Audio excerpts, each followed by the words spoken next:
નમસ્કાર વિદ્યાર્થી મિત્રો, આજે આપણે 11th કોમર્સ ગુજરાતી મીડિયમ અને એની અંદર સબ્જેક્ટ ઇકોનોમિક્સની અંદર આપણે સમજવાનું છે ચેપ્ટર નંબર 3 એટલે કે થર્ડ ચેપ્ટર આપણે સમજવાનું છે માંગ.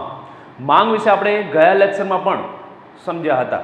એટલે કે માંગ એટલે શું અને માંગને અસર કરતા પરિબળો કયા કયા છે એ પરિબળો વિશે ટૂંકમાં આપણે વિસ્તૃતમાં ચર્ચા કરી હતી. તો એકવાર આપણે જોઈ લઈએ કે એ પરિબળો કયા કયા હતા તે. કેમ કે આજે આપણે જે ટોપિક સમજવા જઈ રહ્યા છીએ એ ટોપિક આપણને ત્યારે જ સમજાશે કે જ્યારે આપણને પરિબળો વિશે આપણને ખબર હશે. તો પરિબળો કયા હતા? તો માંગને અસર કરતા પરિબળો એ આપણે જોઈ લઈએ કે મુખ્ય બે પરિબળો હતા. એક તો વસ્તુની કિંમત, એ પહેલું પરિબળ છે, અને બીજું પરિબળ આવે છે એના પછી અન્ય પરિબળો જેની અંદર ઘણા બધા છે. એ પછી આવે છે એની અંદર જોઈ શકાય કે વ્યક્તિની અભિરુચિ પસંદગી હોય છે, વ્યક્તિની આવક હોય છે, અવેજી અસર હોય એટલે કે અવેજી વસ્તુઓ, પૂરક વસ્તુઓ વગેરે. તો આપણે મુખ્ય બે પરિબળો જોયા હતા, આટલું તમારે યાદ રાખવું પડશે. તો ચલો હવે આપણે જે ટોપિક સમજવા જઈ રહ્યા છીએ એ ટોપિક આપણે સમજીએ. માંગનો નિયમ. તમારી એક્ઝામની અંદર 5 માર્ક્સની અંદર આ પ્રશ્ન પૂછાય છે કે માંગનો નિયમ સમજાવો. તો તમારે એ માંગના નિયમની અંદર કેટલી બાબતો તમારે સમજાવવી પડશે અને યાદ કેવી રીતે રાખવું એ હું તમને સમજાવીશ. તો ચલો આપણે જોઈએ છીએ કે માંગનો નિયમ સમજતા પહેલા બે શબ્દો સમજી લેવા જરૂરી છે, એટલે કે કારણ અને અસર. કારણ કોને કહેવાય? તો વસ્તુની કિંમતમાં જે વધારો ઘટાડો થાય છે, વસ્તુની કિંમતમાં જે વધારો ઘટાડો થાય છે એટલે કે એની અંદર જે ફેરફાર થાય છે એને કહેવામાં આવે છે કારણ. અને એ વસ્તુની કિંમતમાં જે ફેરફાર થયો છે જેના કારણે માંગમાં જે ફેરફાર થાય છે એને કહેવામાં આવે છે અસર. તો આપણે જોઈ ગયા હતા ને આગળ આના પહેલાનો ટોપિક પણ માંગ વિધેય, કે કારણ અને અસર વચ્ચેના સંબંધને કહેવામાં આવે છે માંગ વિધેય. તો એ કારણ કોને કહેવાય અને અસર કોને કહેવાય એના વિશે આપણે સમજ્યા. ઓકે, ચલો હવે આપણે માંગના નિયમ ઉપર આપણે જઈશું. તો માંગનો નિયમ કોને સમજાવે છે તે તો પ્રોફેસર જે માર્શલ છે એમને માંગનો નિયમ સમજાવેલો છે. તો જોઈએ આપણે એ નિયમ કયો છે તે કે અન્ય પરિબળો યથાવત રહે. યાદ રાખજો પરિબળો કેટલા હતા? મુખ્ય પરિબળો તો બે. એક તો વસ્તુની કિંમત અને બીજું હતું અન્ય પરિબળો. તો અન્ય પરિબળો જે છે એને યથાવત રાખવાના છે, સ્થિર રાખવાના છે. અન્ય પરિબળોમાં કોઈ ફેરફાર થતો નથી, પણ વસ્તુની કિંમતમાં ઘટાડો થતા માંગમાં વિસ્તરણ થાય છે, જ્યારે વસ્તુની કિંમત વધતા માંગનું સંકોચન થાય છે. માંગના નિયમમાં હંમેશા એક બાબત ધ્યાનમાં રાખજો કે અન્ય પરિબળો યથાવત રહે છે. યથાવત એટલે કે સ્થિર રહે છે, એને આપણે અત્યારે ધ્યાનમાં રાખતા નથી. ખાલે વસ્તુની કિંમતમાં ફેરફાર થવાના કારણે માંગમાં જે વધારો અને ઘટાડો એટલે કે વિસ્તરણ અને સંકોચન થાય છે તેને માંગનો નિયમ કહેવામાં આવે છે. તો આટલું યાદ રાખજો કે માંગનો નિયમ કોના દ્વારા છે? તો વસ્તુની કિંમત દ્વારા છે. એટલે હંમેશા એટલું યાદ રાખવાનું કે વસ્તુની કિંમતમાં વધારો કે ઘટાડો થાય તો માંગમાં વિસ્તરણ અને સંકોચન થઈ શકે છે. તો માંગ અને કિંમત વચ્ચે કેવો સંબંધ કહેવામાં આવે છે? વ્યસ્ત સંબંધ કહેવામાં આવે છે. કે જો કિંમત વધે છે તો માંગનું સંકોચન થાય છે એટલે કે ઘટાડો થાય છે, અને વસ્તુની કિંમત ઘટે છે તો માંગનું વિસ્તરણ થાય છે એટલે કે વધારો થાય છે. આટલું યાદ રાખવું. તો આ માંગનો નિયમ છે જે પ્રોફેસર માર્શલે આપેલો છે. યાદ રાખજો, MCQ માં પણ પૂછાઈ શકે છે. ઓકે, હવે આપણે જોવાનું છે કે માંગનો નિયમ તમે જ્યારે પણ એક્ઝામની અંદર તમારે લખવાનો હોય ત્યારે તમારે સૌપ્રથમ પહેલા તો આ બાબત તમારે લખવી પડે, જે એનો અર્થ કહીએ તો પણ ચાલે. અન્ય પરિબળો યથાવત રહે અને વસ્તુની કિંમત ઘટતા માંગમાં જે વિસ્તરણ થાય છે, જ્યારે વસ્તુની કિંમત વધતા માંગનું સંકોચન થાય છે. તો આ જે છે એનો અર્થ કહી શકાય, એટલે કે માંગના નિયમનો અર્થ છે. ચલો એના પછી સેકન્ડ સ્ટેપ કયું આવે છે? તો સેકન્ડ સ્ટેપ આવે છે ધારણાઓ. ધારણાઓ એટલે આપણે વાત કરી હતી કે અન્ય પરિબળો યથાવત રહે છે. તો એવા કયા પરિબળો છે? અન્ય પરિબળોમાં કયા કયા પરિબળો આવે છે કે જે સ્થિર રહે છે? તો એ પરિબળો વિશે આપણે સમજીએ. તો એ પરિબળો કયા છે? દેખો કે વ્યક્તિની અભિરુચિ અને પસંદગી છે, તો એને અત્યારે આપણે સ્થિર માની લઈએ છીએ, તો એ સ્થિર છે. એના પછી આવે છે વ્યક્તિની આવક. વ્યક્તિની આવક પણ આપણે સ્થિર માની લેવાની છે. એના પછી અવેજી વસ્તુ છે, પૂરક વસ્તુ છે, એ પણ સ્થિર રહે છે, એનો ફેરફાર અત્યારે આપણે જોવાનો નથી. ભવિષ્યની કિંમત અંગેની જે અટકળો છે એને પણ અત્યારે આપણે સ્થિર માની લેવાની છે. અને છેલ્લે આવે છે વસ્તીનું પ્રમાણ. વસ્તીનું પ્રમાણ પણ આપણે સ્થિર માની લેવાનું છે. તો જે પેલા અન્ય પરિબળો હતા એના જે પોઈન્ટ્સ હતા એ પોઈન્ટ્સ તમારે ધારણાઓમાં લખી દેવાના. એક એક કરીને બધા જ પોઈન્ટ્સ લખી દેવાના, અને ખાલી પાછળ શું તમારે એડ શું કરવાનું છે? પાછળ એટલું જ એડ કરવાનું છે તમારે કે સ્થિર રહે છે. બધાની પાસે શું લખવાનું છે તમારે? સ્થિર રહે છે. તો એ એની ધારણાઓ થઈ કહેવાય. તો ચલો હવે આપણે જે માંગનો નિયમ છે એ માંગના નિયમની આપણે સમજૂતી મેળવવાની છે. તો માંગના નિયમની સમજૂતી મેળવવી હોય તો આપણે વાત કરી હતી પહેલા જ ચેપ્ટરની અંદર કે કોઈ પણ આર્થિક માહિતીની રજૂઆત કરવી હોય તો આપણે કેવી રીતે કરીએ છીએ? પહેલા શબ્દો દ્વારા કરીએ છીએ, ભાષા દ્વારા કરીએ છીએ. તો ભાષા દ્વારા આપણે એનો અર્થ સમજ્યા, પણ હવે આંકડાકીય માહિતી દ્વારા આપણે સમજવાનું છે. તો આંકડાકીય માહિતી એટલે કે કોષ્ટક. તો કોષ્ટકની અંદર પણ અહીંયા આપેલું છે કે દૂધની કિંમત આપેલી છે રૂપિયામાં, બરોબર છે, અને એની સામે આપેલું છે ટૂંકમાં દૂધની માંગ. એટલે કે જેમ કે આપણે જોઈએ છીએ કે દૂધની કિંમત 50 હોય ત્યારે એની માંગ કેટલી છે? 1 લીટરની માંગ છે. ઓકે, હવે શું થાય છે કે એ દૂધની કિંમત ઘટે છે, 40 થાય છે તો માંગ 2 લીટર થાય છે, 30 થાય છે તો 3 લીટર થાય છે, 20, 10 જોઈએ છીએ કે જેમ જેમ દૂધની કિંમત ઘટે છે તેમ તેમ દૂધની માંગમાં વધારો થાય છે. અને આપણે ઉપર ચડતા ક્રમમાં જોઈએ આપણે, બરોબર છે, તો કે જેમ કે વસ્તુની કિંમત 10, 20, 30, 40, તો એની સામે જુઓ કે માંગની અંદર ઘટાડો થાય છે. કેમ કે વસ્તુની કિંમત વધે છે ત્યારે માંગનું સંકોચન થાય છે, અને જ્યારે વસ્તુની કિંમતમાં ઘટાડો થાય છે ત્યારે માંગનું વિસ્તરણ થાય છે, જે આપણે કોષ્ટકની અંદરથી પણ આપણે એનો અર્થ સમજી શકીએ છીએ. એટલે કે આર્થિક માહિતીની રજૂઆત આપણે બે પ્રકારે સમજ્યા, એક તો ભાષા દ્વારા પણ આપણે સમજ્યા, અને એના પછી આપણે કોષ્ટક દ્વારા એટલે કે આંકડાકીય માહિતી દ્વારા આપણે સમજ્યા. તો હવે આ કોષ્ટક જે આપેલું છે એ કોષ્ટકને આપણે આકૃતિમાં એની રજૂઆત કરવાની છે. તો આકૃતિની અંદર આપણે કેવી રીતે એની રજૂઆત કરીશું? મેં તમને વાત કરી હતી કે કોઈ પણ આપણે આકૃતિ દોરવી હોય તો આપણે x અને y ધરી આપણે દોરવી પડશે. અને x ધરી ઉપર શું દર્શાવવામાં આવે છે અને y ધરી ઉપર શું દર્શાવવામાં આવે છે હંમેશા યાદ રાખવું. જો વસ્તુની માંગ છે તો આપણે એ x ધરી ઉપર દર્શાવી, અને વસ્તુની જે કિંમત છે એટલે કે દૂધની જે કિંમત છે, બરોબર છે, એ આપણે y ધરી ઉપર દર્શાવવાની રહેશે. તો આપણે જોઈ શકીએ છીએ કે માંગ x ધરી ઉપર છે અને કિંમત y ધરી ઉપર છે. તો અહીંયા આપણે કોષ્ટકની જેમ અહીંયા પણ લખી શકીએ છીએ 10, 20, 30, 40, 50 નેક્સ્ટ સ્ટેપ આગળ એટલે કે 60, બરોબર છે. એના પછી 1, 2, 3, 4, 5 અને 6 એક સ્ટેપ આગળ લઈ જવાનું છે, જે છે વસ્તુની માંગ લીટરમાં છે. ઓકે, ચલો હવે આપણે આકૃતિની અંદર એ માહિતી દર્શાવવાની છે. તો શરૂઆત કરીએ છીએ આપણે પહેલું સ્ટેપ કે જ્યારે વસ્તુની કિંમત 50 રૂપિયા છે ત્યારે કેટલા લીટરની માંગ છે? તો કે 1 લીટરની માંગ છે. તો તમારે શું કરવાનું છે? તો અહીંયા વસ્તુની કિંમત 50 ધ્યાનમાં રાખવાની છે અને નીચે 1 લીટર ધ્યાનમાં રાખવાનું છે. અહીંયા 1 લખેલો છે તો એક્ઝેક્ટ જે એનું માપ આવે તમારે યાદ રાખવાનું, અને જ્યાં ખૂણો પડે છે ત્યાં તમારે ડોટ કરવાનો રહેશે. ઓકે, ચલો પહેલો ડોટ આપણને મળી ગયો. વસ્તુની કિંમત 40 છે તો કેટલા લીટરની માંગ છે દૂધની? તો કે 2 લીટર. તો જોઈ શકીએ છીએ વસ્તુની કિંમત 40 લેવાની અને નીચે ધ્યાનમાં રાખવાનું આપણે 2 લીટર સુધી. ઓકે, તો એ આપણે જોઈ શકીએ છીએ, એના ખૂણા ઉપર આપણે ડોટ કરીશું. ચલો એના પછીની આપણે વાત કરીએ છીએ વસ્તુની કિંમત કેટલી છે? 30 થઈ એટલે કે ઘટી છે, બરોબર છે, એની માંગમાં વિસ્તરણ થયું છે. કેટલી થઈ? 3 લીટર. તો 30 અને 3 ધ્યાનમાં રાખવાના છે આપણે. આ રીતે તમે સ્કેલથી તમે માપ લઈ શકો છો. ઓકે, ચલો એના પછી આવે છે વસ્તુની કિંમત કેટલી થઈ? 20. તો માંગ કેટલી થઈ એના પછી? 4 લીટર. જે ખૂણો પડે છે ત્યાં આપણે ડોટ કરવાનો છે.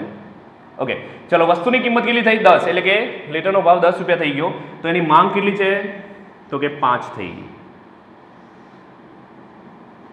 ઓકે, તો હવે તમારે કેટલી બાબત ધ્યાનમાં રાખવાની છે?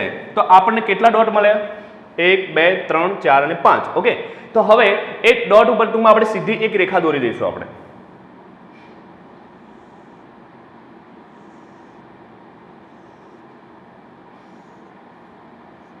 ઓકે, હવે આ જે ડોટ આપણને મળ્યા છે, બરોબર છે, એના ઉપર ટૂંકમાં આપણે એનું ક્રમશઃ આપણે નામ આપી દઈશું કે બિંદુના નામ આપી દઈશું A, B, C, D અને E. એટલે આપણને total A, B, C, D અને E આ 5 બિંદુ આપણને મળ્યા છે, બરોબર છે. તો આપણે એરો કરીને તમારે લખવાનું રહેશે. આ શું છે? માંગ રેખા. ચલો હવે આપણે શું વાત કરી હતી કે માંગનો નિયમ આપણે સમજી રહ્યા હતા. જે આર્થિક માહિતીની રજૂઆત આપણે 3 પ્રકારે સમજવાની છે. શબ્દો દ્વારા સમજ્યા, આંકડાઓ દ્વારા સમજ્યા, અને એની એ જ બાબત આપણે આકૃતિ દ્વારા પણ સમજવાની છે. તો આકૃતિ મેં તમારી સામે દોરી, તો એ જે આકૃતિ છે એમાં પણ આપણે સમજી શકાય છે. દેખો, હવે ખાલી આપણી જોડે આકૃતિ હોય તો પણ આપણે સમજી શકીએ છીએ. આ વસ્તુની માંગ લીટરમાં આપેલી છે અને દૂધની કિંમત અહીંયા રૂપિયામાં આપેલી છે. તો જોઈ શકીએ છીએ પહેલો ડોટ ક્યાં મળે છે? તો કે વસ્તુની કિંમત 50 છે ત્યારે નીચેનું માપ ક્યાં છે કે 1 લીટરની માંગ છે. તો જ્યારે વસ્તુની એટલે કે લીટર દૂધની કિંમત 50 રૂપિયા હોય ત્યારે કેટલા લીટરની માંગ છે માર્કેટમાં? તો કે 1 લીટર.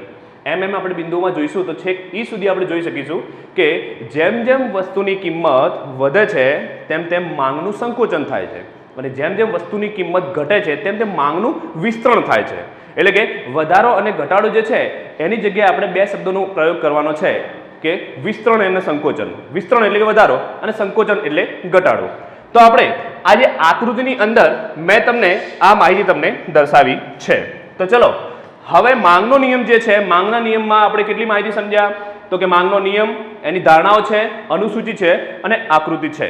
હવે એક બાબત તમારે ધ્યાનમાં રાખવાની રહેશે કે આકૃતિ દોર્યા પછી તમારે એના નીચે થોડી એની માહિતી લખવી પડશે. એટલે કે એની માહિતી કઈ, એનું વિશ્લેષણ કહી શકાય. તો એનું વિશ્લેષણ તમારે લખવું હોય તો લખવાનું કે જ્યારે અહીંયા જોવાનું તમારે કે દૂધની કિંમત 50 રૂપિયા છે ત્યારે 1 લીટર એની માંગ છે જે એ બિંદુએ પ્રાપ્ત થાય છે. બીજું જોવાનું વસ્તુની કિંમત 40 થઈ તો એની માંગ 2 લીટર થઈ જે બી બિંદુ આપણને મળે છે. વસ્તુની કિંમત 30 થઈ જેની જગ્યાએ આપણે જોઈએ કે 3 લીટર માંગ થઈ જે સી બિંદુએ આપણને પ્રાપ્ત થાય છે.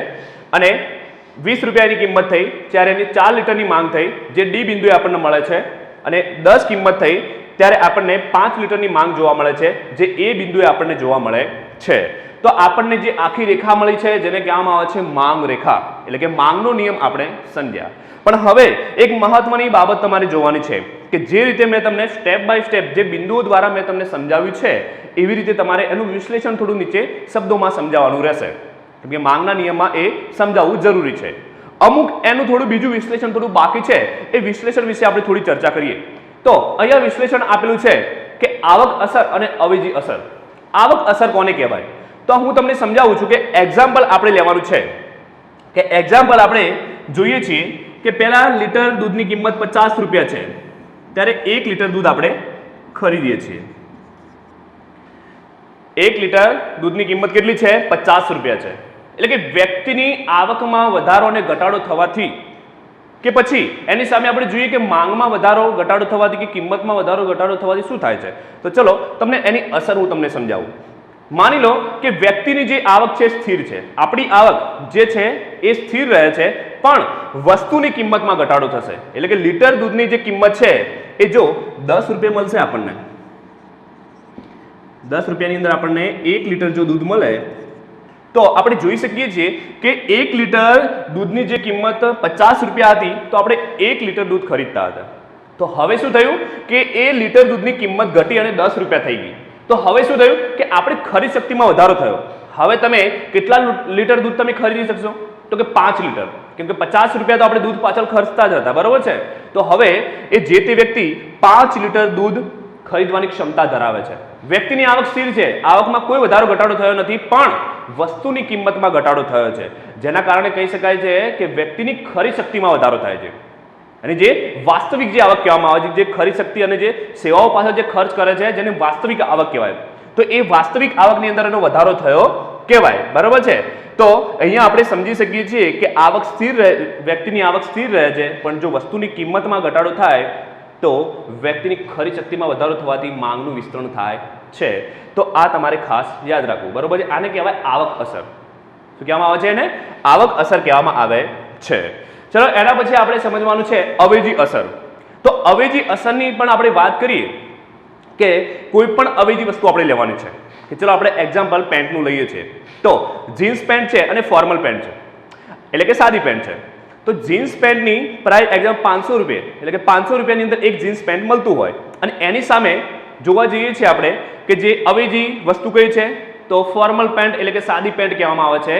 તો એની કિંમત જો જીન્સ પેન્ટ કરતાં જો ઘટી જાય, જીન્સ પેન્ટ કરતાં ઘટી જાય એટલે કે 400 રૂપિયા થઈ જાય, તો માર્કેટની અંદર માંગના નિયમ પ્રમાણે લોકો શું કરશે? જે વસ્તુ સસ્તી હશે એ વધારે ખરીદશે. એટલે કહેવાનો મતલબ શું થાય છે કે જીન્સ પેન્ટની ખરીદી ઘટી જાય છે અને સાદા પેન્ટની ખરીદી વધી જાય છે. તો આ એકબીજા સામે જે વસ્તુ કહેવામાં આવે છે, બરોબર છે, એને શું કહેવામાં આવે છે? આને અવેજી અસર કહેવામાં આવે છે. યાદ રાખજો વિદ્યાર્થી મિત્રો, આપણને એવો પ્રશ્ન થશે અને ઘણા બધાને પ્રશ્ન થયો પણ હશે કે ના આવું જોવા નથી મળતું, માર્કેટમાં એવું તો હતું નથી, બરોબર છે? કે સાદી પેન્ટની કિંમત ઘટી ગઈ તો પછી જીન્સ પેન્ટ કોઈ ખરીદતું નથી, આપણે સાદી પેન્ટ ખરીદીએ છીએ. એ વાત ખોટી છે, હું પણ માનું છું, તમે પણ બધા માનો છો. પણ એને કહેવામાં આવે છે માંગના નિયમના અપવાદો. આપણે માંગનો નિયમ સમજીએ એટલે શુદ્ધ માંગનો નિયમ સમજવાનો છે, પણ તમારા મગજની અંદર જે ક્વેશ્ચન થાય છે કે સાહેબ આ વાત થોડી ખોટી છે, ખોટી નથી, માંગના નિયમ પ્રમાણે સાચી છે, પણ જે ખોટી જાહેર થાય છે એને કહેવામાં આવે છે માંગના નિયમના અપવાદો. એ અપવાદો આપણે સમજીશું ત્યાં આપણને ખબર પડશે. માંગના નિયમના અપવાદો કોને કહેવાય? કે જ્યાં માંગનો નિયમ ખોટો પડે છે. જ્યાં માંગનો નિયમ ખોટો પડતો હોય એને કહેવામાં આવે છે માંગના નિયમના અપવાદો. તો ચલો જોઈએ માંગનો નિયમ ક્યાં ક્યાં ખોટો પડે છે. તો પહેલું જ આવે છે પ્રતિષ્ઠા મૂલ્ય ધરાવતી વસ્તુઓ. જે આપણા મગજમાં પ્રશ્ન થયો તે જ પ્રતિષ્ઠા મૂલ્ય ધરાવતી વસ્તુઓ કઈ હોય? જેમ કે મોંઘી ગાડી છે, ઓડી છે, મર્સિડીઝ છે, બરોબર છે. તો આ બધી જે ગાડી કહેવામાં આવે છે કે ટૂંકમાં બહુ પ્રતિષ્ઠા મૂલ્ય ધરાવતી વસ્તુઓ કહેવામાં આવે છે. સોનું છે, ચાંદી છે, આ બધી જે મોટી કંપનીનો ફોન કહેવાય જેમ કે આઈફોન છે, તો આ જે બધી કંપનીના ફોન છે કે પછી અલગ અલગ પ્રકારની જે વધુ કિંમતની જે વસ્તુઓ છે એ પ્રતિષ્ઠા મૂલ્ય ધરાવતી વસ્તુઓ કહી શકાય. એટલે જેમ કે ધનિક લોકો હશે એ લોકો શું કરશે કે જેની કિંમત વધારે હશે ને એ વસ્તુની ખરીદી કરશે. જો કદાચ સોનું છે, ચાંદી છે કે ટૂંકમાં જે મોંઘા મોબાઈલ હોય છે એની કિંમત જો ઘટી જાય તો એ લોકો શું સમજશે કે વસ્તુની કિંમત ઘટી ગઈ છે, હવે એ વસ્તુ આપણે ખરીદવી નથી. કેમ કે માંગનો નિયમ ત્યાં ખોટો પડે છે કે એ પ્રતિષ્ઠા મૂલ્ય ધરાવતી જે વસ્તુઓ છે એ વસ્તુની કિંમતમાં ઘટાડો થાય છે તો માંગમાં વધારો થતો નથી, ઉપરથી એની માંગ ઘટે છે. કેમ કે ધનિક લોકોના મગજમાં કેવું હોય છે કે વધારે વસ્તુવાળી કિંમત હોય છે એ સારી હોય છે, નો ડાઉટ સારી પણ હોય છે. કહેવાનો મતલબ કે એ બધી પ્રતિષ્ઠા મૂલ્ય ધરાવતી વસ્તુઓ કહેવાય. જ્યારે એ વસ્તુની કિંમત વધારે હોય એ જ વસ્તુ આપણે ખરીદતા હોઈએ છીએ. તો પ્રતિષ્ઠા મૂલ્ય ધરાવતી એટલે કે સોનું, ચાંદી, મોંઘી કાર છે, અલગ અલગ કંપનીની આપણે જોઈ શકીએ, મોંઘા ફોન છે, તો આ બધી જે ચીજ વસ્તુઓ છે એ પ્રતિષ્ઠા મૂલ્ય ધરાવતી વસ્તુઓ કહેવામાં આવે છે જ્યાં માંગનો નિયમ ખોટો પડે છે. ત્યાં વસ્તુની કિંમત ઘટવા છતાં એની માંગમાં કોઈ વધારો થતો નથી, એટલે કે માંગનો નિયમ ત્યાં ખોટો પડ્યો, એને કહેવામાં આવે છે પ્રતિષ્ઠા મૂલ્ય ધરાવતી વસ્તુઓ. બીજું, હવે બીજો માંગનો નિયમ ક્યાં ખોટો પડે છે એટલે કે અત્યંત સસ્તી વસ્તુઓ. અત્યંત સસ્તી વસ્તુઓ કઈ કહેવાય? જેમ કે સ્ટેપલરની પિન છે, ટાંકણી છે, બરોબર છે, ન્યૂઝપેપર છે. તો હવે આ વસ્તુ કેવી છે કે આપણી જે આવકનો જે સામાન્ય ભાગ કહી શકાય જેની પાછળ ખર્ચ થતો હોય છે. એટલે કે હવે ટાંકણી છે કે સ્ટેપલરની પિન હોય, હવે શું એની કિંમતમાં ઘટાડો થશે તો શું એની માંગ આપણે વધારી દઈશું કે ચલો એની કિંમત ઘટી ગઈ છે તો સ્ટેપલરની પિલો ટૂંકમાં 1 કિલો કે 2 કિલો લઈને ઘરે મૂકી દઈએ? ના, એની જરૂરિયાત પૂરતી જ આપણે વસ્તુ લાવીએ છીએ. કેમ કે એ અત્યંત સસ્તી વસ્તુ કહેવામાં આવે છે. એ અત્યંત સસ્તી વસ્તુ કહેવામાં આવે છે એટલા માટે એની કિંમતમાં ઘટાડો કે વધારો થવાથી એની માંગમાં કોઈ સુધારો વધારો જોવા મળતો નથી. એટલે તમારે એ પણ યાદ રાખવાનું રહેશે કે અત્યંત સસ્તી વસ્તુઓ હોય એના ઉપર પણ માંગનો નિયમ ખોટો પડે છે. એના પછી આપણે સમજવાનું છે હલકા પ્રકારની વસ્તુઓ. હલકા પ્રકારની વસ્તુઓ એટલે આપણે એ એક્ઝામ્પલ સ્વરૂપે તમારે સમજવું પડે. જેમ કે આપણે અનાજની અંદર આપણે જોવા જઈએ તો જેમ કે ઘઉં છે અને એની સામે આપણે હલકા પ્રકારની વસ્તુઓ જોવા જઈએ, બરોબર છે, જુવાર. ઘઉંની સામે જુવાર કહેવાય, બરોબર છે.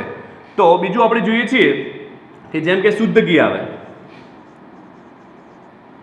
શુદ્ધ ઘી, અને સામે આવશે વનસ્પતિ ઘી. ઓકે, તો આ શું છે? ઘઉં છે. તો એની સામે આપણે જોવા જઈએ તો જુવાર એ હલકા પ્રકારની વસ્તુ કહેવાય, શુદ્ધ ઘી છે, અને એની સામે હલકા પ્રકારની વસ્તુ કઈ કહેવાય? વનસ્પતિ ઘી કહેવામાં આવે છે. તો સાંભળજો, આની અંદર પણ માંગનો નિયમ ખોટો પડે છે. કેવી રીતે? તો ચલો આપણે જોઈએ કે એક્ઝામ્પલ, ઘઉંની જે કિંમત છે, બરોબર છે, કે 20 કિલોનો જે ભાવ છે કે 20 કિલોના 500 રૂપિયા હોય, 20 કિલોના 500 એટલે કે 1 મણના 500 રૂપિયા છે. ઓકે, હવે શું થયું કે જે કોઈ ગરીબ પરિવારમાં વ્યક્તિ રહેતો હોય કે જે ટૂંકમાં જુવારની ખરીદી કરતો હોય, શું કરતો હોય? જુવારની ખરીદી કરતો હોય, જુવારનો વપરાશ કરતો હોય, તો ચલો આ હલકા પ્રકારની વસ્તુઓ જુવાર અને વનસ્પતિ ઘી એ બંનેની કિંમતમાં જો ઘટાડો થશે તો શું એની માંગમાં વધારો થશે? તો કે ના. પણ એ જે ગરીબ વ્યક્તિ છે એને ઉપરથી શેની પ્રેરણા મળશે? ઘઉં ખરીદવાની. કેમ કે જુવાર પાછળ એ જેટલા રૂપિયાનો ખર્ચ કરતો હતો, હવે જુવારની કિંમત ઘટી ગઈ છે તો એ શું કરશે? હવે એને ઘઉં ખરીદવાની પ્રેરણા થાય છે. કેમ કે જુવારની કિંમત ઘટી ગઈ, જુવારની કિંમત ઘટી જાય છે એટલે કે આ તો આપણે વધારે ખરીદી શકીએ છીએ, પણ હવે આપણે જે કહેવાય ને આપણી જે જરૂરિયાતો છે, જરૂરિયાતો વધતી જાય છે આપણી, કે ચલો આ તો આપણે વસ્તુ ખરીદી શકીએ છીએ, બરોબર છે, પણ એની કિંમત ઘટી ગઈ, હવે આપણે આગળ સામાન્ય છે તો ચલો એનાથી આપણે થોડી મોંઘી વસ્તુ ખરીદીએ. તો જુવારની કિંમત ઘટવાથી એની માંગ વધતી નથી, ઉપરથી એની માંગ ઘટે છે અને ઘઉંની માંગ વધે છે. તો શું થયું કે જુવારની કિંમત હલકા પ્રકારની વસ્તુ કહેવાય, એ વનસ્પતિ ઘી હોય. તો વનસ્પતિ ઘીમાં પણ ટૂંકમાં જો કિંમતમાં ઘટાડો થાય તો લોકો એ વનસ્પતિ ઘીમાં એની માંગમાં વધારો નથી કરતા, પણ શું કરે છે, ઉપરથી એ લોકો શુદ્ધ ઘીની માંગ કરે છે. એટલે કહેવાનો મતલબ શું થાય છે કે જે હલકા પ્રકારની ચીજવસ્તુઓ હોય તો એ ચીજવસ્તુઓ ઉપર માંગનો નિયમ સાચો પડતો નથી. અને એના પછી છેલ્લે આવે છે ગ્રાહકોની પસંદગી.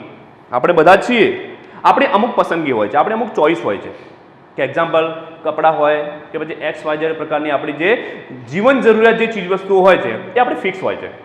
જેમ કે શૂઝ છે તો શૂઝ આ જ કંપનીના યુઝ કરવા, મોબાઈલ છે તો મોબાઈલ આ કંપનીનો આપણે યુઝ કરતા, કેમ કે આપણી મેન્ટાલિટી એ પ્રકારની હોય છે. તો ત્યાં કેવું થાય છે કે આપણી પસંદગી ઉપર આધારિત, ગ્રાહકની જે પસંદગી છે એના ઉપર આધારિત છે વસ્તુ. એટલે એ વસ્તુ ગમે તેટલી કિંમત એની વધશે કે ગમે તેટલી કિંમત એની ઘટશે, પણ આપણે તો એની જ માંગ કરતા હોઈએ છીએ. જોઈ શકીએ છીએ આપણે પણ એવું એક એક્ઝામ્પલ આપણા ઉપર લઈ શકીએ છીએ.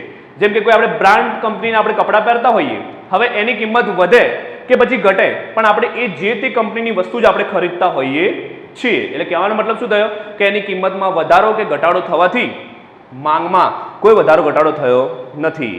તો માંગનો નિયમ જે છે એ ગ્રાહકોની જે પસંદગી છે એ પસંદગીવાળી વસ્તુ ઉપર પણ ખોટો પડે છે. તો આ શું થયું કે માંગનો નિયમ આપણે જે જોયો હતો હમણાં કે વસ્તુની કિંમત ઘટે તો માંગ વધે અને વસ્તુની કિંમત વધે તો માંગનું સંકોચન એટલે કે માંગ ઘટે છે. તો એ જે બાબત છે એ બાબત ઘણી બધી જગ્યાઓ પર ખોટી પડે છે અને જેને કહેવામાં આવે છે માંગના નિયમના અપવાદો. તો તમારી એક્ઝામની અંદર માંગના નિયમના અપવાદો પણ ઘણીવાર પૂછાય છે. ઘણીવાર એવા પણ પ્રશ્નો પૂછાતા કે આવક અસર સમજાવો, અવેજી અસર સમજાવો. તો એ આપણે વિસ્તૃતમાં તમારે એક્ઝામમાં સમજાવવાનું રહેશે. હવે તમારી એક્ઝામની અંદર આ જે ટોપિક આજે આપણે સમજ્યા એ કેવી રીતે પૂછાય છે એ હું તમને સમજાવું. તો પહેલા જ્યારે પણ માંગનો નિયમ આવશે કે માંગ એટલે શું અને માંગનો નિયમ સમજાવો. તો માંગનો નિયમ જ્યારે પણ સમજાવવાનો આવે ત્યારે તમારે પહેલા શું કરવાનું, તો પહેલા તમારે એની જે કહી શકાય કે એનો મિનિંગ એટલે કે એનો અર્થ તમારે સમજાવવાનો રહેશે. અને અર્થ સમજાયા પછી તરત બીજો ટોપિક તમારે પડવાનો રહેશે કે ધારણાઓ. ધારણાઓ એટલે પેલી અન્ય ધારણાઓ આપણે કહીએ છીએ ને, તો અન્ય જે ધારણાઓ છે એ બધી લાઈન છે તમારે લખવાની છે અને પાછળ ખાલી તમારે શું એડ કરવાનું છે કે સ્થિર રહે છે, એમાં કોઈ વધારો ઘટાડો થતો નથી, એના કોઈ ફેરફાર થતો નથી, ખાલી વસ્તુની કિંમતમાં આપણે જોવાનું છે. એના પછી નેક્સ્ટ સ્ટેપ કેવી લેવાનું છે આપણે, અનુસૂચિ એટલે કે કોષ્ટક. તો કોષ્ટક તમારે દોરવાનું છે, બરોબર છે, અને આ રીતે તમારે દર્શાવવાનું રહેશે અને એની સાઈડમાં તમારે આ રીતે આકૃતિ દોરવાની રહેશે. આકૃતિ દોર્યા પછી તમારે એની ખાલી સમજૂતી 5-6 લાઈનની અંદર સમજૂતી તમારે આપવાની રહેશે, બરોબર છે. તો ત્યાં આપણો માંગનો નિયમ પૂરો થશે. જો 5 માર્ક્સનો માંગનો નિયમ પૂછાય તો તમારે કેટલા સ્ટેપ યાદ રાખવાના, મિનિંગ, ધારણાઓ, અનુસૂચિ અને આકૃતિ, અને 2-5 લાઈનની અંદર એની સમજૂતી. એટલે તમારા 5 માર્ક્સનો ક્વેશ્ચન આ કમ્પ્લીટ થઈ જશે. બીજું જે આપણે વાત કરી વિશ્લેષણ અને માંગના નિયમના અપવાદો, એ અલગથી ક્વેશ્ચન પૂછાય છે. ઘણીવાર માંગના નિયમના અપવાદો પૂછાય છે 2 માર્ક્સની અંદર કે પ્રતિષ્ઠા મૂલ્ય ધરાવતી વસ્તુ વિશે સમજાવો. તો તમારે પોઈન્ટ વાઇઝ તમે સમજાવી શકો છો અને બધા જ જો નિયમ એટલે કે નિયમના અપવાદ માંગ્યા હોય તો 1 by 1 આપણે સમજાવવાના રહેશે.